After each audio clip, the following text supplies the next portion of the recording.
Nobody knows how to win. Nobody. Welcome to Rochester Business Connections, powered by Balbert Marketing, LLC, where I get the chance to chat with Rochester, New York's very best business owners, entrepreneurs, and thought leaders. I am your host, Ben Albert. Don't forget to subscribe, and remember, we don't do advertisements. My fee for this show is simple. If you gain value from the episode, personally share with a friend and explain your favorite part. Let's get started. I am here with VJ Stanley. VJ, what's up, man? How are you today? It's a great day. It's 70 out. I've walked the dog. I've had a couple of podcasts. Got another one coming after you. It's all good. Yeah, springtime in Rochester, but it sounds like you're a celebrity now, right? You've got a couple podcasts. You're making the rounds, use the word man. Celebrity. We're just trying to chip away. Like I say, as the problems blossom, we're down by the bottom of the tree, whacking away at the roots, and we're going to then at some point, hopefully, stand back, and watch the tree fall. Absolutely. I've got a lot to learn from you. I know this is going to be a tremendous conversation. Anyone who's listening, it doesn't matter if you're an athlete or not. The things taught in athletics can be ultimately implemented in your business, your relationships, your personal life. And VJ, you were the coach of U of R hockey for over 20 years, right? Tell us a little bit about that. Well, it started out, I was at a diner and got into youth. Well, I got hurt at Clarkson. I played one game, had two concussions. They were my 7th and 8th. That ended my career. So I was at a diner and a guy asked me if I'd be interested in helping out his team, and he did. And then they got me to another team. And then I became the youngest high school coach in the history of high school hockey in Rochester, and then was helping out with a travel team. And a gentleman came up and said, "How would you like to coach college hockey?" And I said, "Absolutely." And a guy by the name of Richard Gamble. And so I met with the athletic director. And I was the only one on the staff at the U of R that didn't have even a college degree. So the AD brought me in, great guy, John Reeves, and said, "We have a problem." So I ended up going to Nazareth, where I met my wife 33 years later, and then finished that, got my master's at the U of R, retired in 2005, became a professional stand-up comic, and wrote 3 books on youth sports. And now I mentor coaches, I mentor athletes, and we do some with business too, because I was also a part of our family business. So we were a wholesale industrial supply house. Congrats. You're a man of many skills. And these days, it's been a great journey. You're the owner of Balanced Excellence. And I want to ultimately get into actionable tips, because from what I've heard speaking to you in a podcast you've been on, you're all about actionable tips that we can implement everywhere in our life. But let's start with what the heck is Balanced Excellence and, the kind of services you guys provide. Well, we do coaching, we do mentoring, life coaching. We work with sports coaches, athletes, families. What it is it actually started out, Ben, as frozen shorts. My daughter was playing soccer, and a lady came down at the end of the field and said, "I hear you're writing a book." And I said, "Yes, I am. The Stop the Tsunami in Youth Sports book." And she said, "Well, my daughter plays lacrosse and along with soccer." And she said, "Wow." I said, "Wow, that's great." And so, but I got to tell you a story. Last week we were in Syracuse, and we played the whole tournament in the snow and the rain, and she didn't get to play the entire tournament. So it bothered me, and I was up late, and my wonderful wife at that point was an elementary kindergarten teacher, my favorites. They love more than technique when you're with these little kids. She has it down pat. But I do have a tip for all the men out there right now, as you said, actionable tips. If at 1:00 in the morning, you think you've come up with your business name, and it's a revelation to you, and your wife is an elementary ed school teacher who has to get up at 5:30 to go to work, when you tap her on the shoulder, make sure you don't expose your ribs, because that flying elbow will come in and blast you as you hear the sigh coming. So that started frozen shorts, where all the kids who sit on the bench needlessly, freezing their butts off, Then it morphed into balanced excellence, where we go to businesses, people that are struggling in their pursuit. We just finished working with a gentleman was 60 years old and really wanted to find a different path. And what we tell people, it's about internal realization, not external force. I'm more the guide than a teacher. So again, another actionable, this one not funny, a true actionable tip is you need to find where you have balance in life. And this applies to everything. So like balance is so important. They have it in the Olympics, the balance beam. And no one ever lost their specialization, right? They lose their balance. So if you get this inner peace, if you can get this balance, and we call it shock absorber coaching, if you can get this correct and get it to a certain point, then whatever you're doing will then transpose into you, and you don't transpose into that. In other words, you don't try and make yourself become something you're not. I'm wondering, because what came to mind is, what if I don't have balance in my life? And I'm like, what's going on? I'm up too late working. I wake up early. I feel tired. I feel like I'm being inefficient. And you're saying you got to see where you have balance in your life. A lot of the listeners might be thinking, I don't even know if I have balance in my life. Can we talk about how to even figure that out in the first place? Outstanding question, but that's exactly what Ben just said to you is exactly what we tell our clients. We're not going to tell you you have balance. We're not going to tell you that this is what you are or who you are. You're going to come and tell me, no, I don't have balance in my life. I don't have this. And then we can proceed from a base where you know, okay, this is why I'm up late. This is why I'm not sleeping well. This is why I'm getting up early. This is why I'm tense. And so then we give simple exercises. One of the first ones we do, Ben, and it's as simple as you can get. Again, you have to be healthy, but we tell people, you get up, you get on the carpet, and you grab your fists and your arms and you get them as tight as you can, 5 seconds. And then you grab your shoulders, tight as you can, 5 seconds. Same thing with your legs. And then you take a huge deep breath, and then you think of a peaceful spot. Because our bodies are moving all the time. And so what has happened, we've become sedentary. And this sedentary then starts to eat away at us in terms of our ability to cope, because we're not moving. So this thing starts to hurt or that starts to hurt. And then we progress to the mental, and there's no balance between the physical and the mental. You know what's coming to mind is I'm thinking of frozen shorts. You're sitting on the side. You've got the frozen shorts. There's something to be said about being cold, something about said to be being, stressed or tension or friction. I'm sitting here with a cushion under my butt, looking at a screen all day, and the courtesy of my home in an air-conditioned household. My body, I don't think, was conditioned to be in this sedentary place, sitting here looking at the screen.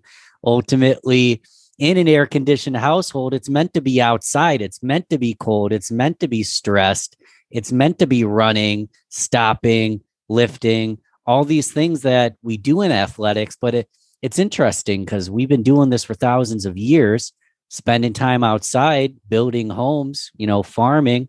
But nowadays, it's almost like athletics is not just something that we do on a daily basis for a lot of people. It's a hobby, or it's something you watch for entertainment. You tell me, isn't athletics just something we should be doing always in our life, no matter what it is, We try and stay away from the word athletics. We use the word movement. Mm-hmm. We want you to get out and move. Another thing we tell people is another tip that we give. What you need to do is just go for a 5-minute walk. Just a 5-minute walk, and think of the happiest thing that you can think of. And again, you can test your own, another tip, you can test your own self by taking 5 really slow breaths, deep through your nose and out, through your nose and out. And then wait till you get into a tense situation and listen to your breathing and see how short the breaths are. So what we say is we're trying to, as the stress hits us, we're trying to solve the whole thing. And we're saying, no, no, no, no, no. Go back to baby steps. One thing, start with your breathing, start with movement. And then what we do is, a guy just did was a guest at a podcast in England Monday. And I explained to the people, you know what you want to do? You want to get together in a group and do Simon Says. So you have a leader. I don't care how old you are. You have a leader, you have somebody else, and you make these movements. And now everybody starts to move, because if we're going to punish somebody, then the worst punishment we could do, obviously, is capital punishment. But the second one is solitary confinement. So again, this isolation that we're having, what you're saying, sitting on your cushion, looking at the computer, we've actually entered into isolation. That in itself is going to bother you. They're just doing an experiment now with 12 people. They're going to be in a cave with no lights. They're going to generate their own electricity for 45 days to see what that does to people. And the experiment's just going on. And my thing is, I tell people over and over again, that smile, that thank you, that appreciation, we are so consumed with getting it right. And we're saying, wait a minute, let's just be thankful and appreciative first. Okay, let's get the manners back in there. So as you start to get those manners, as those things start to come to you, you're going to feel better. I love it. I'm going to tell you personally, VJ, I like to think deep into things. I'm a hippie, gypsy, that kind of guy. I love these conversations, but a lot of people, and I want to talk athletes and business, but we'll start with athletes. A lot of people, they're more concerned. I'm benching 200. I want to get to 250, and the guy across from me is stronger than me. Why the hell should I be listening to this shit? You're talking about, what does this mean? How does this apply to an athlete who's part of a team that wants to be successful? Maybe they're already incredible, but they might not even know that they have a few more steps ahead of them. They can level up, but they're wondering, this doesn't seem to make sense to me. How does this lead into athletics? So what we get, again, I've been coaching for 40 years in multiple sports, and this is very controversial for people, but I just want them to, before they react to what I'm about to say, I want them to let me finish. Nobody knows how to win. Nobody. Okay. The Bills, my wonderful Bills, made it to Super Bowl 4 times in a row and lost. Would they forget how to win? The great John Calipari, the college football coach, did he forget or the basketball coach, did he forget when he got to Kentucky that one year where he didn't make the NCAA finals at the tournament? Scotty Bowman at the Buffalo Sabres, Hall of Fame coach, won Stanley Cups in 3 different cities, but not in Buffalo. Did he forget how to win? So what we've done is we've taken the goal and make the goal important. As I told the people Monday, one of the things that amuses me most is I hear coaches say, we got to win this game. No, you don't. No, you don't. No, you do not have to. That's not true. And when you don't, then you lose the trust of your players. So with the athletes, what we say is, one, got to enjoy the journey. You can reach for the stars, and nobody wants to win as much as I do, but you can't will that. You've got to stay in the moment, and you've got to then get the fundamentals right. And so what we say to these is, don't worry about the other guy. Don't worry about the other girl. Get to the best that you can be. And it doesn't have to be every day. You have to allow yourself a bad day. You have to allow yourself to be a human being. So with the athletes, what we say is, okay, so just we're going to use baseball. So you're playing baseball. Well, you could actually take a rest and go play volleyball or go play soccer. There are movements in both of those sports that are going to help you be a better baseball player. So in actuality, instead of doing something year round, you can take time off and get better at your chosen sport by doing another sport. I know that's a lot for you, but for everybody, but that's how balanced excellence works. We really get back to the balance. And the beginner's mindset question is, if I'm not attached to winning, maybe that's why I'm the Bills and I'm losing 4 straight times. I mean, at what point are you creating a negative prophecy where you're losing because you're giving yourself too much permission to lose? Could you see that becoming an issue? What are your thoughts on that? Well, yes, but you take what you're saying and flip it. What actually happens is you've got that far winning and you can't believe you're not winning. So you put more pressure on yourself to win. Mm. So what you do then is go, oh my gosh, we're here again. We've got to do better than last time. Well, no, you don't. It's a different team. It's a different time. It's a different setting. It's a different year. And so again, what we say at Balanced Excellence is we're trying to get to understand balance. And if you get that balance is going to help you get to the excellence. So sometimes the very striving for excellence costs you excellence. And what I told the people Monday, and I've got another one at 3 today, is that as you progress and you say, again, baseball, you can hit that ball harder and harder and harder. Not only is there a law of diminishing returns, but at the end, Ben, what happens is that strength becomes part of your weakness. In other words, your strengths and weaknesses start to separate to such an extent that strength now you become dependent on. And when you become dependent on it, then you lose sight of your weakness. And so when the weakness shows up, you can't handle it. Wow. I'm sorry, is that too much? No, I think it's perfect. I was going to ask you, because you are a Bills fan, what your thoughts on Tom Brady is, specifically because of his ability to crush it. For how long has it been? How many championships has he won? Well, I say this when we have my Bills fans, and I hope Josh Allen wins the Super Bowl and does great. But what people have to understand about Brady is he gave money back. He knew he couldn't do it alone. He surrounded himself with excellence, but he balanced it out because he took less money so they could buy better defenders, get better receiver, do all these other things. So he understood that. Then he modeled that behavior. And then with his eating habits and the things that he did, then he became successful. But I want to say this to everybody. His wife publicly put out, and Brady admitted to it, that 2 seasons ago, she laid the law down to him and said, hey, you got to stop hanging around the boys and you got to start doing dad stuff around the house, taking the kids to school, doing this and doing that. And by the way, after he did that, he won another Super Bowl. Wow. It seems like taking feedback from each other and having it be a team effort. He could have been like, I'm Tom Brady, woman, I'm going to do what I want. No, he's like, she is right. I am neglecting my family, and it's probably actually making me weaker in my profession. There you go. Ben got it. There it is.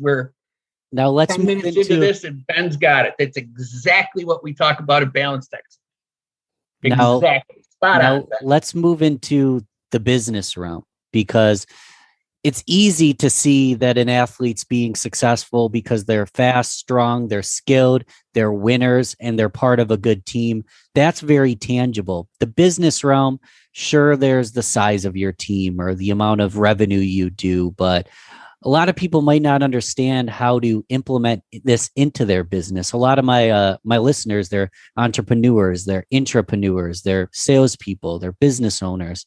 How can we take the methods, the tips from Balanced Excellence and, implement them into our business as early as today? Great question. Okay. You want the tips that are immediately applicable and usable. And let me tell you the reason I love immediate, applicable, and usable, because I want to be able to go and use this. And I want every listener to go and use this now.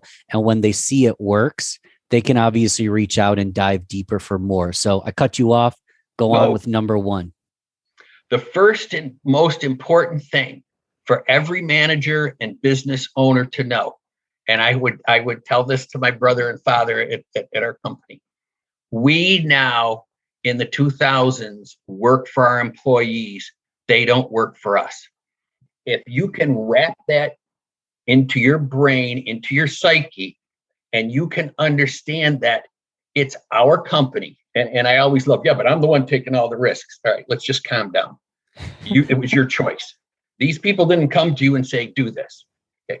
But if you can understand that we work for them, that's number 1. Number 2, the second most important thing is If they don't care, if you have an employee that is a problem, it's going to cost you 6 times as much money to replace them and get a new one as it is to get them on board. So, number 3, we tell the owners and then we tell the salesmen, what if you tell them, I need to hear what you want? What is it that you want from your work at our company? What is it that you want? Because too many times, I love, even in our dad's business, we would hire someone and we'd give them, and you have a list of job responsibilities. You have to have that. But I would tell them, look, what I want to know is, what do you want? What can we do? Because it's the same way when I recruited at the U of R, I would turn down certain players. They didn't fit my program. So I want to know what they want. What is it that you want? And of course, a lot of times they'll say things that you want to hear. But what you then ask them, which is the critical question, is, do you want to be successful in this environment? And if they say yes, what can we do? Again, we work for them. What can we do to help you? Changes the whole mindset. So now, again, what I said to you in the beginning, we're thankful, we're appreciative. Yeah, you get them on. It changes the whole. Like, I had people that bought from me in our company. We sold water heaters, boilers, pumps, all these things. I did 2.6 million in our 10 million in sales, which is roughly a 250 work day, 10,000 a week. It doesn't make me, 10,000 a day. Didn't do my math. Whatever it is, big numbers, and yes. It wasn't easy, but you made it work. Go on. But what I did is, even people that didn't like me trusted me. So this is number 4. Forget about the respect for a while, okay? Because everybody's got respect up here at the top. Let's balance it. So now what we want is, we want to earn our employees' trust. We want to earn that. Now, this trust, Ben and I talked before the show, we're both anti-political. I don't trust the president of the United States because I don't know him. Doesn't matter who it is, who's in office. But whoever is in office, I have the utmost respect for the office of the presidency, because it's the toughest job in the world. So what we're telling people now, the owners of the business and even salesmen, is a reciprocal truth is what you're looking for. In other words, I'm my father's son, I'm my brother's brother. No matter how you do that, it's always correct. Wherever there's electricity, wherever there's lightning, there's electricity. But wherever there's electricity, there isn't necessarily lightning, a non-reciprocal truth. When you drive home tonight from work, you trust that the other person isn't going to hit you. You don't care if they're driving a Mercedes. You don't care if they're Cadillac. So we've lost, again, that balance where you're just respecting me. We got to respect. I got to have these numbers. Well, what if the numbers aren't important to them? Are you saying then we're going to keep firing at people until we find someone? Or can we adjust the journey, and the journey will allow us to make money? And then making that money will then get us to our goals. I love it. I want to give you an analogy just because it popped in my head. It's a little bit of a digression, but it's about leadership. It's about trust. It's about, at the end of the day, if they trust you, they don't need to like you. They need to trust that ultimately you have their best interest in mind. And the analogy I love, and it doesn't matter if it's Donald Trump, doesn't matter if it's Joe Biden, they both do the same thing. Let's just, for example, there's something weird going on under their pants. They think they might have cancer, as something weird's going on. They're concerned. So they show up to the doctor, and the first thing the doctor says is, Mr. President, drop your pants. What does the president do? They drop their freaking pants because they trust that this doctor can figure out what's going on, assess the concern, and help them. They don't need to like the doctor. They don't need to, it's a non-political thing. It doesn't matter the skin tone of the doctor, anything other than the trust that this doctor is going to properly assess this concern and make sure they leave with the confidence that we can address it and get better. And this is a tangent, but I love the analogy. It came to mind. Any thoughts on it? I don't even have a follow-up question for that one, brother. Well, you're on the right path, okay. But there's a lot of respect going on there. with between the doctor and the president of the United States. Like the analogy, but what we would say is, do you trust him to know what he's doing? Does the doctor trust you to trust him that he knows what he's doing? Does the doctor trust that you will follow these things, or does he have to follow up on you? And then there's a knowledge component there. So that's more off of what we say is, now we're at a high level here. We want to bring it down to an everyday level. We want to do it as you come into work. Good morning. We tell always say good morning, say hello, call people by name, by their first name. Always do these little things. And then when you get to the president and to the doctor, then you have another situation that is based on, like, there's a problem here. And what we call it at Balance Excellence, we want preventive maintenance. We want to really get the problem down to a manageable level before it happens, because the storm is going to come.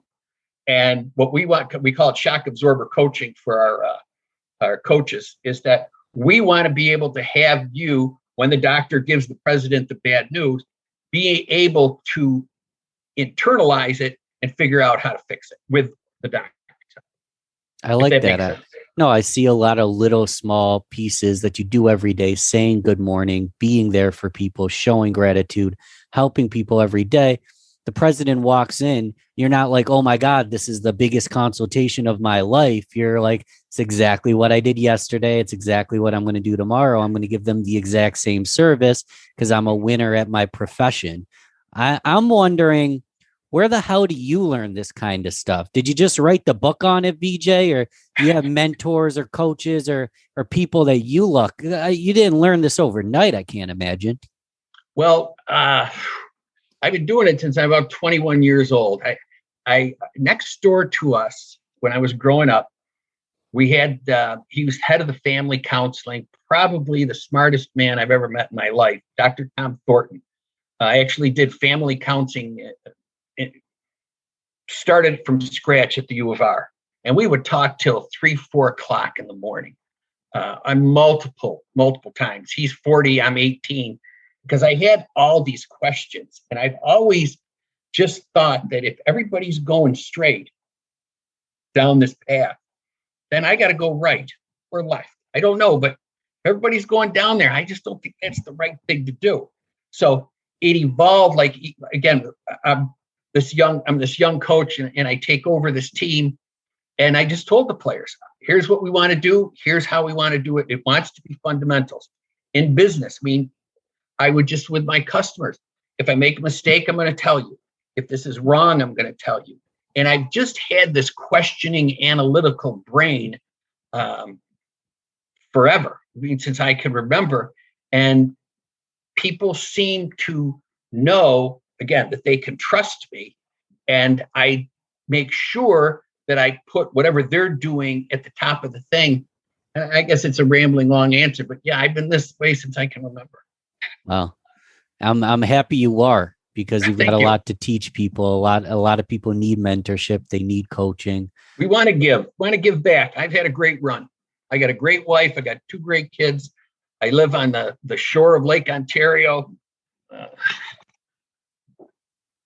Oh, am I going to get a view of the shore? Better. Love it. So, and again, I'm jealous. You're going to have to invite me over for a beer, because that looks like a beautiful place to sit down and relax.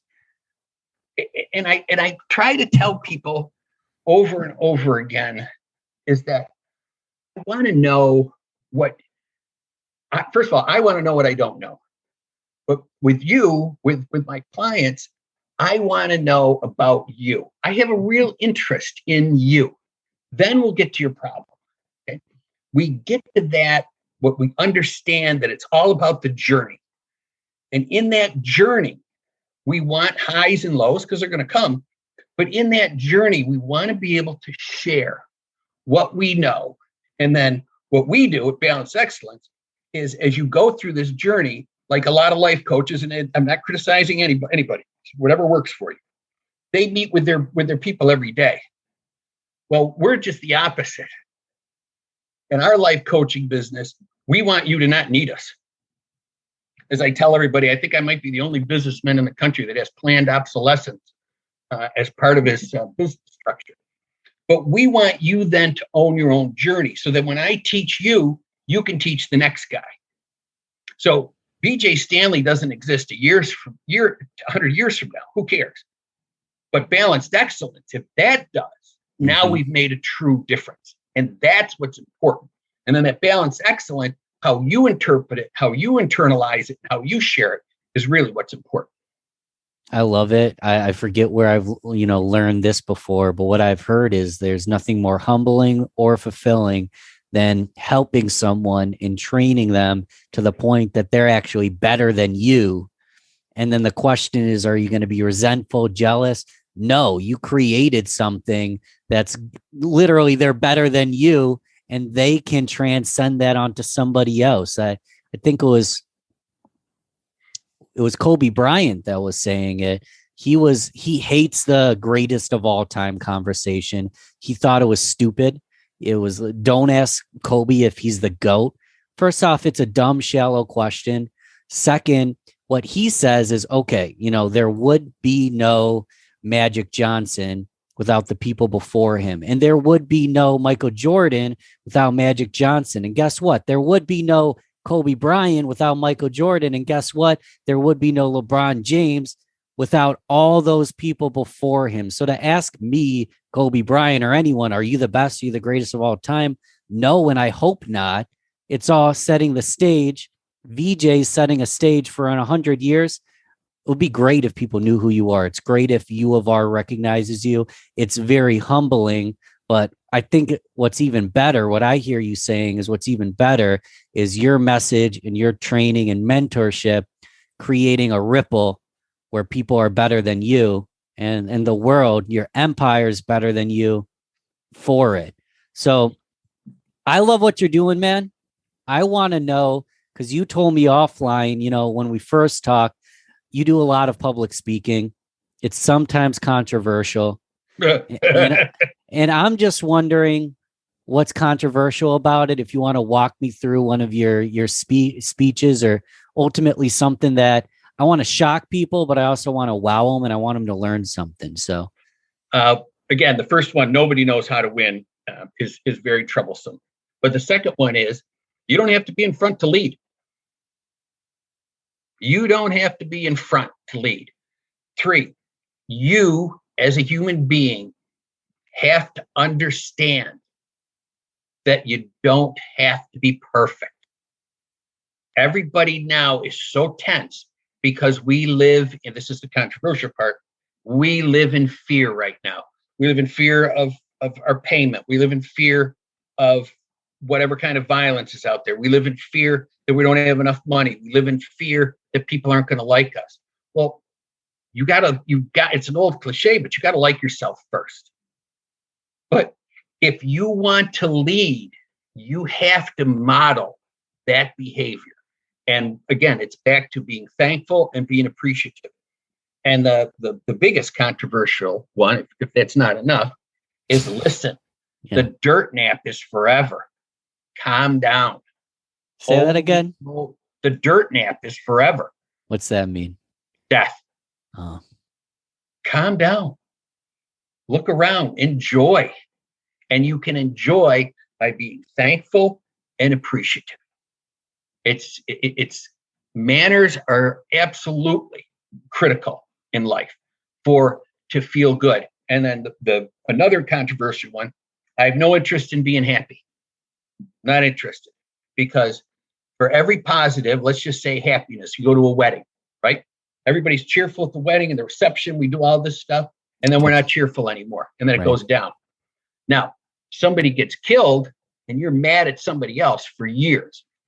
So the balance, again, of happiness and anger, because love and hate are the same emotion, one's just positive and the other's negative, is that you then want to transverse that to the fact where, wait a minute, maybe it's about balance and peace of mind. And that's what we I love it. I love it. I'm going to say this at the end, but let's shout it out right now. How do people get in touch with you? Like website? VJ, VJ at balancedexcellence.com. My email, my office number is 585-743-1020. You can subscribe to our YouTube channel. You can be part of our newsletter. We want to help. We are trying to help. And in that circle, we want you to think of things that make you uncomfortable in a safe environment. I like that. Think of things that make you uncomfortable in a safe environment. Isn't that how we learn at the end of the day? We need to, in athletics, we want to do the extra rep. We want to do what's difficult in life. We need to have those tough conversations with our loved ones, with our family, with our coworkers at work. Sometimes we need to ultimately let someone go at work. Sometimes we get let go. This shit's uncomfortable. It's almost, for me, I'd rather have experienced that in a safe environment than been in over my head and then been in a unsafe work environment and didn't know what to do. So that's great. Do people come to you for group coaching? Is it one-on-one? Is it like team training? Or we don't do a lot of team training because I'm not first of all, there's a ton of people you can go to. You don't need me. There's people that really, I'm way more interested in getting the leaders to understand true leadership. In other words, I want the leaders to be able to model, see the benefit, the long term versus, because every short term thing is more expensive than long term. Everything you buy cheap ends up being more expensive most of the time than anything that you buy of quality and value. Right. So we're trying to get the leaders, and this, people that don't think we're leaders, we work with. But get back to your team question. The team thing, there's so many dynamics going on that we would rather, again, we call it the baby step approach. We would rather get to the one person and then have them be able to do things with the team. Because in the end, again, what we said, you've heard how many 2-year-olds say this, whether they're yours, nieces, nephews, or growing up, I can do it myself. Well, so that's what we want to teach. We want them to own their own journey. So what we do is we do the group, but the team thing, they do the rah-rah, Tony Robbins. That's me. I never had a rah-rah conversation with my employees or with my hockey players ever, because I thought it used up too much energy that couldn't be transferred into results. So, and I'm not saying it's wrong. It's, if it works for you, go for it. But what we're trying to do is take that deep breath and tell you that when you relax, you can still perform at a higher level, and your highest level as much, if not better, as if you have the rah-rah approach. And another thing for the instant stuff is, we tell people, get back into your apartment, your house, and your home at the end of the day, put your headphones on and close the curtains and dance to 3 of your favorite songs. Music has energy. Mm-hmm. And so Tony Robbins, he's obviously a prophet in the personal development industry. His tactics are great, but yeah, the concept of just showing up to a Tony Robbins seminar, fist bumping like you're at a rock and roll concert, that is the dancing, that's the enjoyment, that's the headphones on alone. But the second step is, how do we take that energy and actually implement it? And it seems like your strategies are tailored around, okay, if someone's unmotivated, I don't know. If I'm non-motivated, are you a bad fit? Like, do you bring people to motivation? You're looking for people that already want to win, and then you take them to the next level, it sounds like. Yes and no. I'll give you a perfect example. I'm doing a presentation down in Bethpage, New York for USA Hockey. Yeah. And I try to tell people it's about inclusion. And so I made how that if a guy isn't playing well, you're only as good as your last shift. And so there was a guy over in another row, and you could tell he wasn't thrilled. I put the 3 lines together, and then I said, you didn't playing well. And I explained to him what he was doing. And then I asked him, I said, do you want to play? And he said, I'm just happy to be on the team. So then I explained to him about getting him energized without talking to him, by showing him that there was an opportunity for him to do something. Because you got to remember, by nature, we're competitive. Again, back to the children's story. If you have an older child and a younger child, I guarantee you the older child's taking something away from the younger child. Because I was the youngest, I guarantee you that young child wanted revenge. So we got this guy who didn't care if he played to yell out in front of 250 people, I'm ready to play. So we actually like the guy or girl who is non-motivated, because that's a huge rush for us when we do it. But the guy you're talking about, the guy who's really motivated, or the woman that's really motivated, we actually want to calm them down and show them that they're good and that the organic growth of their greatness doesn't have to be forced. And then you bring people along with you. Yeah, it doesn't have to be forced. I love it. Listen, I'm going to have you back, but for sake of time, I want to move into the rapid fire round. Simple, short questions, get to know VJ a little bit better. Let's start off with athletics in general. Do you have favorite teams? Who are your favorite athletic teams? Buffalo Bills, Buffalo Sabres, but I'm not really sure the Sabres are in the NHL right now. Secondary, I really like the Alabama basketball coach. He was the University of Buffalo coach.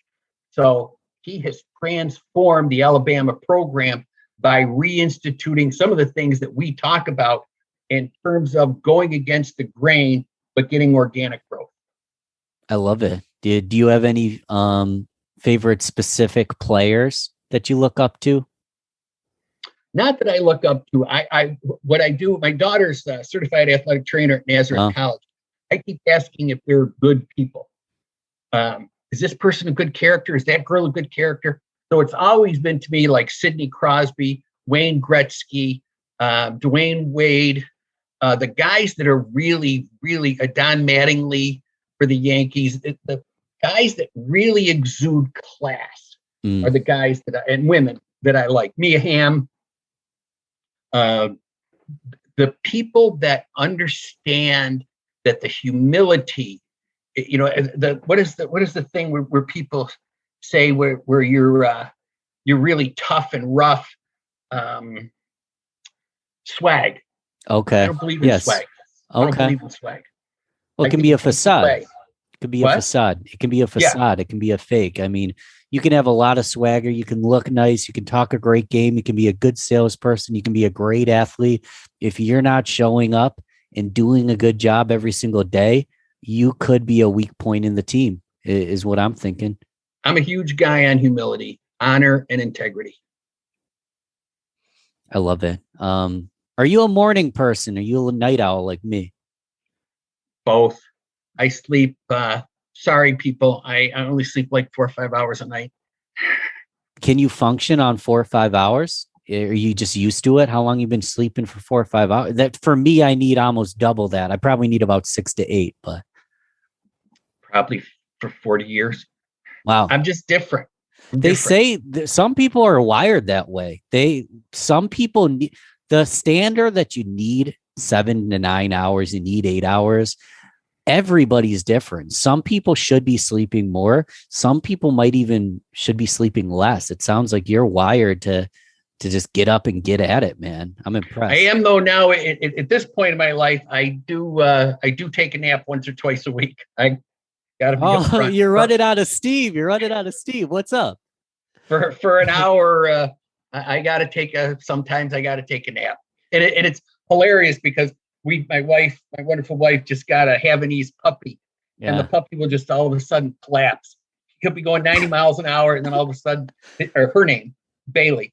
And I the other day I told her, I said, I was just thinking of Bailey, and I was working and everything was going. And I said, you know what? I need to nap. And I just laid down and napped. Hey, I love it. Is there anything? So again, this is a whole nother podcast. I have a few people I want to connect you with because I think you're a wealth of information. You can help them. I ultimately want everybody to connect with you. But since you're a wealth of information, I want to open it up to one more question. Shoot. Whether it's a free tip or something that I should have asked you, I don't know you well enough to ask the perfect question. Is there anything that I should have or would have asked you if I had known you a little bit better? Not asked. You don't need to put the onus on you. But the thing that I think is really important for people to know is our slogan is peace of mind is victory. The happiness and peace of mind is victory. And what we do so that you know that you're thinking that way is you hold up the peace sign and then you hold up the victory sign and then you cross them. And this is our handshake. We don't fist bump. We do this. And that sends calmness and sets a base. So when you meet somebody and you're getting the Balanced Excellence program and you do this, there's already a calmness. And then peace of mind is victory. Peace of mind is victory. Tell us again, how do we reach out? VJ, how do we be in touch with you? VJ at balancedexcellence.com, or the charity division is Frozen Shorts, VJ at frozenshorts.com. Office 585-743-1020. I've written 3 books: Stop the Tsunami in Youth Sports, Achieving Balanced Excellence in Health While Embracing the Value of Play for Fun, Less is More, The Truth About Youth and High School Sports. And then I wrote one specifically for parents and grandparents. It's a 60-page ebook, and it's called Does Your Mind Mind What You're Doing to Your Body? Kids today are no different than they were 40 years ago, but the outside noise is much different. And for Ben today, what we're going to do is this 60-page ebook is going to be given to Ben at the end of this show or within an hour. Got another meeting, but he'll get it today. Let me rephrase. I don't like to ever miss. Well, listen, this isn't. You'll get a free one, and you can give it to all your viewers for free. This isn't going to come out the moment we're done talking. I'm going to guarantee that people are educated that they can get this for free no matter when you're listening to this show. So Ben will have this by the end. This I can guarantee. Ben will have the 60-page ebook by the end of the day, and all you listening can have it for free. We have grandparents. We've talked to Rotary, Kiwanis, schools, colleges, youth organizations. We really think there's a need to educate people about what technology and the speed of life has done for our ability to appreciate the journey and feel good about it.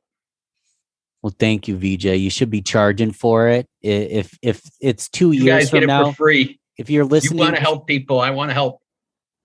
2 years from now, 2 years from now, man, 2 years from now, I'm gonna charge the listeners. So if they're listening right now in 2021, it's free. If it's 2022 or 2023, the book just went up to $2,000. So get it now. Well, brother, thanks again. Yeah, it's been fun. We'll talk to you soon. Thanks for listening to Rochester Business Connections. Don't forget to share this, rate, and comment on your favorite platform. You can also email me, ben@balbertmarketing.com. Let's connect soon. Until then, keep thriving, everyone.